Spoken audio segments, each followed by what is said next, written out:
আমি আবারও আসছি ডক্টর আব্দুল্লাহ আল মিজান, আপনার কাছে আপনার কিছু কথা অবশিষ্ট ছিল। জি, ধন্যবাদ।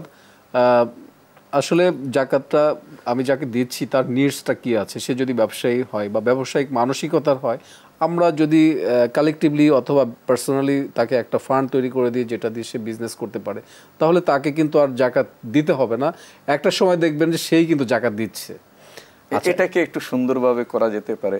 ধরুন আপনার সোসাইটিটা আপনার 10 জন বন্ধু মিলে একটা লোককে প্রোভাইড করে দেন, দেখা গেছে সে আগামী বছরেই জাকাত দিতে পারবে, তাহলে তো 10 বছর পরে বাংলাদেশ সাইমultaneously আমরা এইভাবে আসি।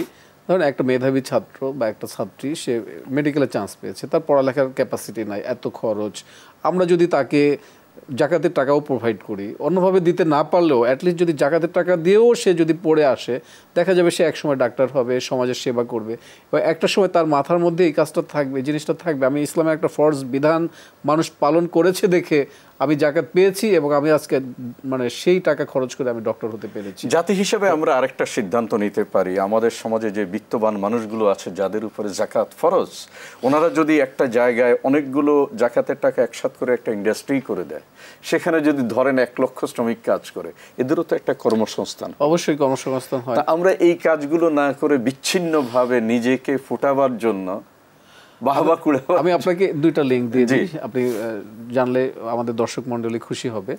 যেমন জাকাতের জন্য আমরা যদি একটা হসপিটাল করি বা জাকাতের ফান্ড দিয়ে আমরা একটা হসপিটালের ডিরেক্টরশিপ নিই বা একটা শেয়ার কিনে রাখি, এবং এই টাকার বিনিময়ে গরিব দুস্থ এবং দিনমজুর শ্রেণীর যারা চিকিৎসা নিতে আসবে তাদের জন্য এই জাকাতের অর্থ খরচ করে তার পূর্ণাঙ্গ চিকিৎসা হবে।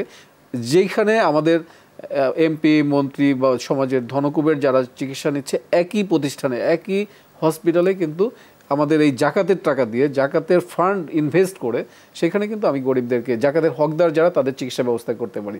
সেকেন্ডলি হচ্ছে যে আমাদের দেশে প্রচুর ইউনিভার্সিটি আছে, প্রচুর বেসরকারি ইউনিভার্সিটি আছে, সেখানে যদি আমি একটা পার্ট একইভাবে যে আমার প্রতি বছর 100টা বাচ্চা এখান থেকে জাকাতের টাকা দিয়ে লেখাপড়া করবে, আমি যদি বেছে বেছে মেধাবী ছাত্রগুলোকে গরিব বাচ্চাদেরকে সেখানে পাঠাই, দেখা যাবে যে তারা এসে সমাজের মেইন স্ট্রিমে কিন্তু তারা চলে আসতে পারবে। অথচ আমাদের এখানে হচ্ছে কি, আমরা ওই যে একটা লুঙ্গি দিচ্ছি, একটা শাড়ি দিচ্ছি, এটা তো নিডস নাই।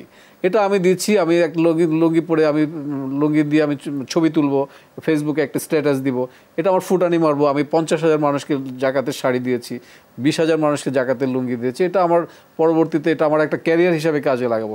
এটা দান সদকা তো আল্লাহ সুবহানাহু ওয়া তাআলা এমনভাবে করতে বলেছেন যে ডান হাত দান করবে বাম হাত জানবে না, ডান পকেট দান করবে বাম পকেট জানবে না।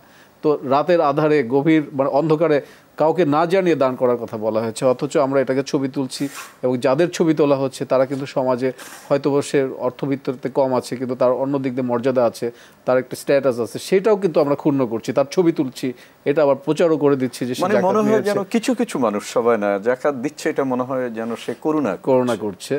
তো এইটা আসলে কোনোভাবে উচিত না। মনে রাখতে হবে এটা হচ্ছে একটা ফরজ ইবাদত, এবং দিতে বাধ্য, না দিলে এটার কিন্তু বিচার হবে, এবং আল্লাহ সুবহানাহু ওয়া তাআলা এটা বিচারের কাঠগড়ায় তাকে দাঁড় করাবেন, এটা তাকে দিতেই হবে। আমরা নামাজ না পড়লে যেমন এটা বিচার হবে, নামাজ কি আমরা প্রতিদিন 5 ওয়াক্ত নামাজ, মসজিদে আজান দেওয়া হচ্ছে, মহল্লায় মহল্লায় পাড়ায় মহল্লায় প্রচুর মসজিদ আছে, ইমাম আছে, মুয়াজ্জিন আছে, নামাজ আদায় করার ব্যবস্থা আছে।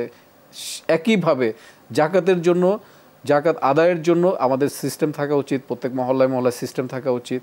এবং যদিও আজানের ব্যবস্থা নাই, কিন্তু প্রচার, এই যে আজকে যে জাকাতের আলোচনাটা হচ্ছে, এইরকম প্রচার, এরকম অনুষ্ঠান প্রচুর মিডিয়াতে কাভারেজ পাওয়া দরকার, যাতে করে মানুষ বুঝতে পারে যে না, বুনিয়াল ইসলাম আলা খামসেন, শাহাদাতু আল্লাহ ইলাহা ইল্লাল্লাহ, ইকামাতিস সালাত ওয়া ইতাইজ যাকাত, এই যে 5টা স্তম্ভের যে একটা অন্যতম স্তম্ভ, গুরুত্বপূর্ণ। একইভাবে নামাজের যে গুরুত্ব আছে এটাকেও সেম গুরুত্ব দিতে হবে। আমার হয়তো 100 কোটি টাকা জাকাত হয়েছে, জাকাত নিয়ে কথা বলছি, কিন্তু এরকমও মানুষ আছে ওনারা হিসাব করে জাকাত দেয়। আমি ওইটাই বলছিলাম যে আমার দেখা গেছে যে 1 কোটি টাকা জাকাত হয়েছে, আমি হয়তো 20 লাখ টাকার জাকাত দিয়ে বললাম যে আরে অনেক টাকা দিয়ে ফেলছে, আর দেওয়া যাবে না। তো এইটা কোনোভাবে সুযোগ নাই। একদম জাকাতটাকে আপনি হিসাব করে, ক্যালকুলেশন করে, আপনার সম্পদ থেকে কতটুকু জাকাত আসছে, আপনার স্বর্ণরূপা থেকে কতটুকু জাকাত, সম্পূর্ণ টাকা আপনাকে দিতে হবে।